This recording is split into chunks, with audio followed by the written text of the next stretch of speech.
In Paris, as we mentioned earlier, an imminent large-scale invasion of Ukraine could be in the works by massed Russian forces as Russian President Vladimir Putin orders troops into two separatist enclaves in eastern Ukraine while recognizing the independence of those regions. Here to help us unpack the latest developments are Julian Hayda, a Ukrainian-American journalist who now has residency in Ukraine. Hayda is joining us from London after he was not able to go to Ukraine due to security concerns.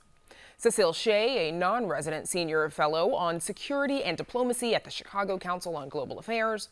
Ian Kelly, the ambassador in residence at Northwestern University. Kelly was formerly the U.S. ambassador to Georgia, and prior to that, he was the U.S. ambassador to the Organization for Security and Cooperation in Europe. And John Mearsheimer, a political science professor at the University of Chicago. Thanks to all of you for joining us. Ambassador Kelly, let's start with you, please. U.S. officials had warned that Russia could invade as soon as today. Where do things stand right now tonight? Well, today was a very dramatic day. It seemed that minute by minute there were big developments, big announcements, and I think what really made things different today, of course, was the recognition of the two regions as independent, and the decision of Putin to send in what he calls peacekeeping forces into these regions, which of course would constitute a violation of Ukraine's sovereignty by crossing that border. So, I mean, everybody's wondering if this means the beginning of a wider war, and we don't know. I think it is much more likely given Putin's speech today, but we don't know how broad this development will be. Cecile Shea, remind us, what is the main issue here? Why is President Putin doing this? Well, why is he doing it and what the main issue with are kind of two different questions. But they are related. Why is he doing it? It's very difficult to explain a lot of President Putin's behavior. He is more of a tactician than a strategist. He does things very often because he can. Since 2014, he has waged a combination of a proxy war and other types of pressure. Russia went into the Crimea and annexed the Crimea, a part of the Ukraine, old habits die hard. And there has been a low-level conflict in eastern Ukraine since 2014, leading to thousands of Ukrainian deaths there. So there's been a conflict going on now for quite some time. But then for whatever combination of reasons, Putin recently has decided that he wants to up the ante, moved hundreds of thousands of troops to the border, the Ukraine-Belarus border. And according to the U.S. administration and many other countries around the world, is prepared to invade part or even all of the Ukraine. And that's really the question now is, will he go to Kiev?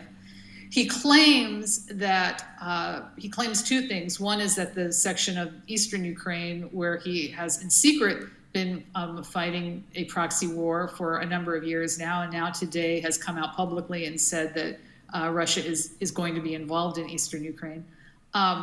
He claims that he is protecting Russians who are living in Ukraine. There's no evidence that Russians were in any way endangered in that section. And more recently, he has built this entire mythology of Russia's claims to Ukraine, that Ukraine owes its existence to Russia, that Ukraine was created by Russia, that they are really one country and one language. And no Ukrainian is going to agree with that. Indeed, if anything, Ukrainians have moved even further away from Russia over the last year than they already were. And as we've mentioned, of course, Putin has ordered troops into those two separatist enclaves in eastern Ukraine, signing decrees recognizing the independence of those breakaway regions. John Mearsheimer, could this make an invasion all the more likely? I don't think so. I mean, it's impossible to tell exactly what the calculations are that are going through his head. So we can only surmise what he's likely to do. Won't invade Ukraine. And there are two sets to that. One is that the costs would be enormous. First of all, economic sanctions would automatically be put on Russia, and that would really damage the Russian economy. Furthermore, occupying Ukraine would not be easy. The Russians know, and we know from occupying places like Afghanistan and Iraq, this is a terribly difficult task. There's almost always resistance.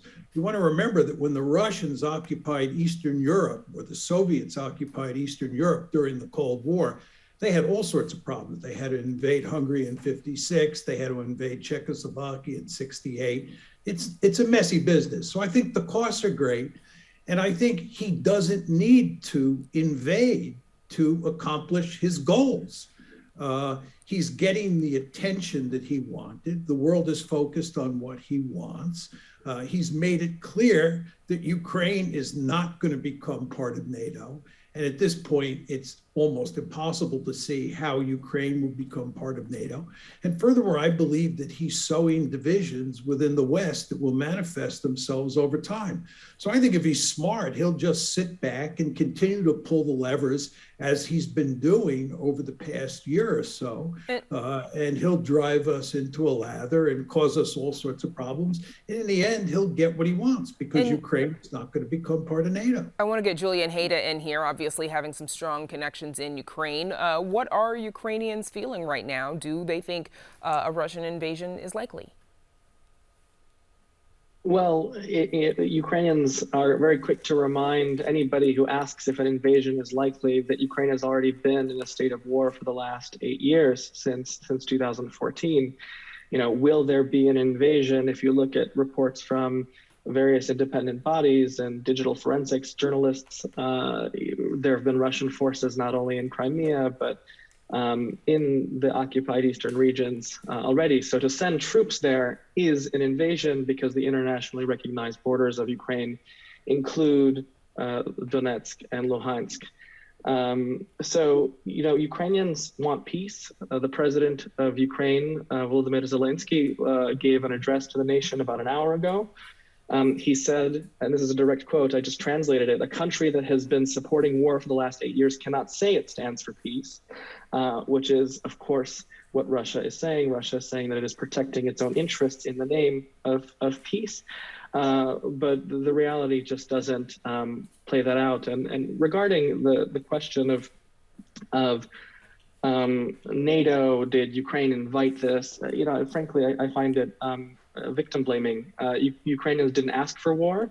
Ukrainians are rather ambivalent as results, as evident by the last presidential elections, ambivalent towards the West, but decidedly have distrusted Russia and increasingly are united given Russia's actions towards Ukraine.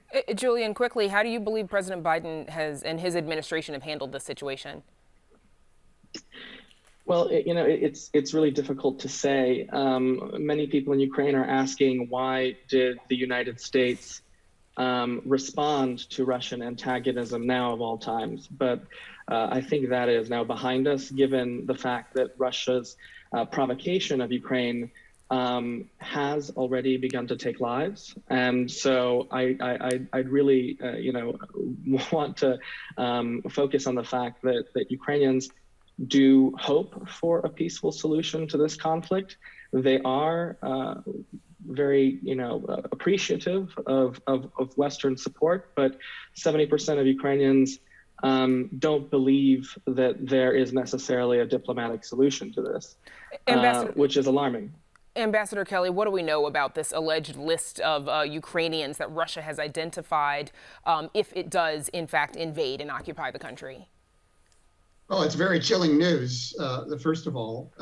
And I think it also I think indicates the intention of Russia to try and change the regime in Kyiv, and that's what I find most disturbing. And there were plenty of signals of that in this hour-long speech by Putin, where he basically called the government in Kyiv illegitimate, called it a Western colony with a puppet regime, even claimed that Ukraine was developing nuclear weapons, and that this was a real, and a present danger for Russia. So that's why this speech today, I think, really ratcheted up the stakes and made clear that if Putin follows through on what he said today about the dangers that he says the Zelensky government represents to Russia, it'll be hard for him not to try and decapitate the leadership in Kyiv and try to install another government. Certainly not but an as John uncomplicated. says, that means occupation, and I don't think he wants to take that on, too. Well, all eyes on Russia. It's certainly not an uncomplicated situation, but we will have to leave it there. My thanks to Julian Hayda, Cecile Shea, Ambassador Ian Kelly, and John Mearsheimer for joining us. Thank you.